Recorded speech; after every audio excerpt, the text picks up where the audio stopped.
I would make it very clear. We were not going to, in fact, sell more weapons to them. We were going to, in fact, make them pay the price and make them, in fact, the pariah that they are. That was Joe Biden on the campaign trail. Back then, he was keen to talk tough on Saudi Arabia, its brutal war in Yemen, and the involvement of its crown prince Mohammed bin Salman in the murder of US-based journalist Jamal Khashoggi. They have to be held accountable.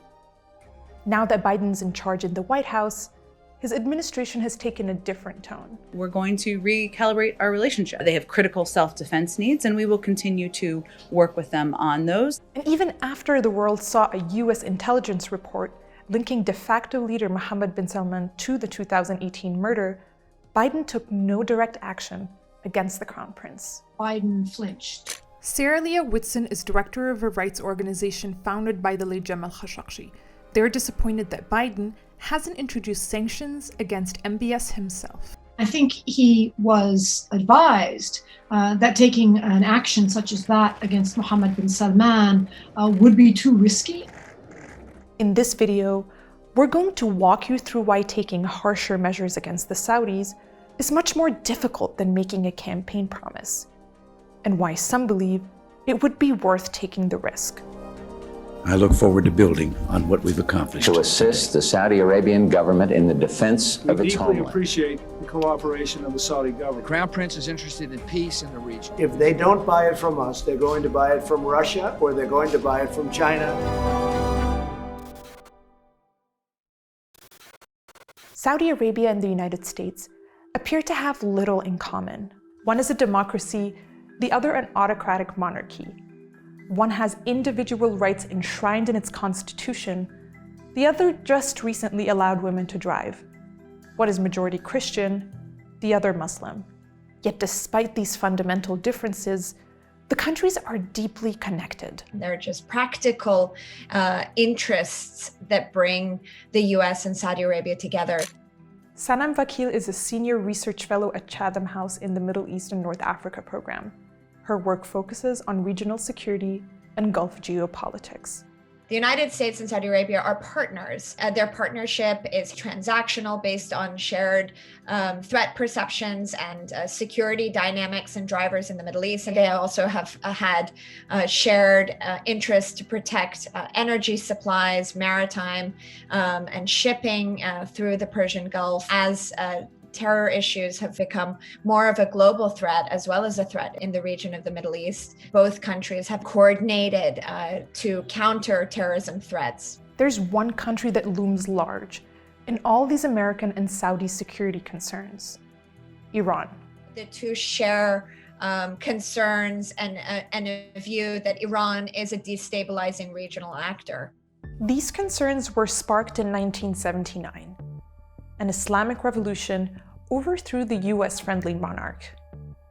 The new Iran was supremely confident in challenging the US, which it calls the Great Satan.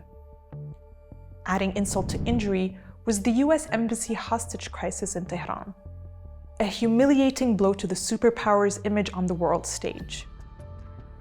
Since then, Iran has developed a nuclear program, a huge source of pride for the regime in Tehran, and as big a problem for its opponents. Iran's Islamic revolution was also a turning point in its relations with the Saudis. The new Iran had regional ambitions that challenged Saudi Arabia. Some call their rivalry a Cold War.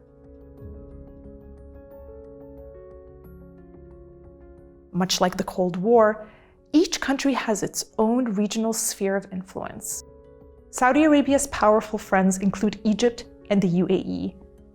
Even relations with Israel are showing signs of warming up after the UAE and other Saudi allies normalized relations with it.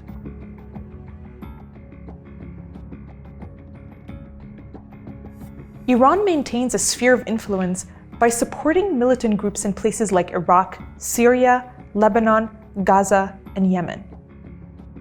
And like the Cold War, Iran and Saudi Arabia don't fight each other directly. Instead, they clash via allies and proxies in other states, with sometimes horrendous consequences for the region. Yemen is one such battleground. There, Iran-backed Houthi rebels have been fighting Saudi-backed pro-government forces since Mohammed bin Salman intervened in 2015. His military uses American weapons and logistics to devastating effect. The fighting has created what the UN calls the world's worst humanitarian crisis.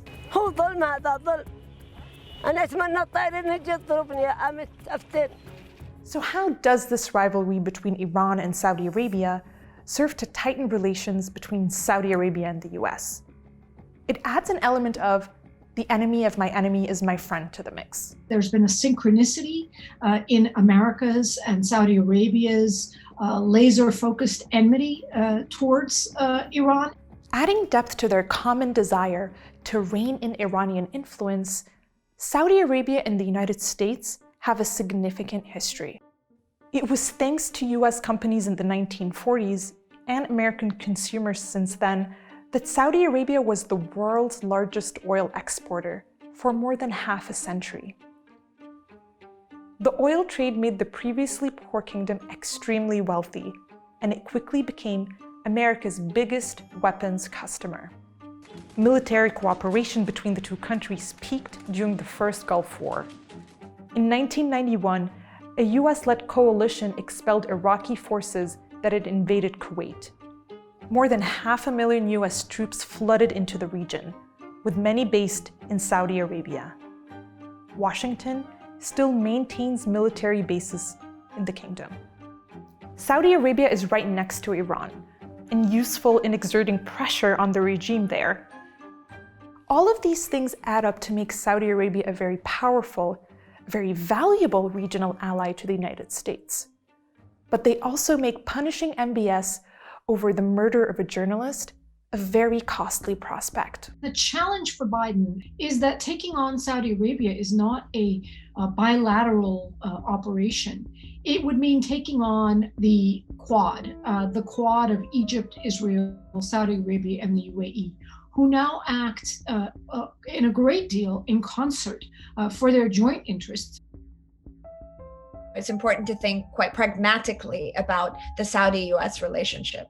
The US has interests that have to be protected and defended. To go so far as to sanction a prospective future leader in a country where they have close partnerships and strategic interests would be counterproductive for the United States, particularly while Saudi Arabia is sort of on this precipice of nurturing change in the country. It is also in the interest of the United States to be involved in that process, to support and nurture that process, to alienate a future leader who could be in power for generations, I don't think would be productive to that relationship. The US, under the Biden administration, has taken a position where they are not going to enable Saudi Arabia for bad behavior. So what is that position that the Biden administration has taken? What it did was announce an end to US support to the Saudi-led military campaign in Yemen, and that it would no longer supply the oil-rich kingdom with offensive weapons.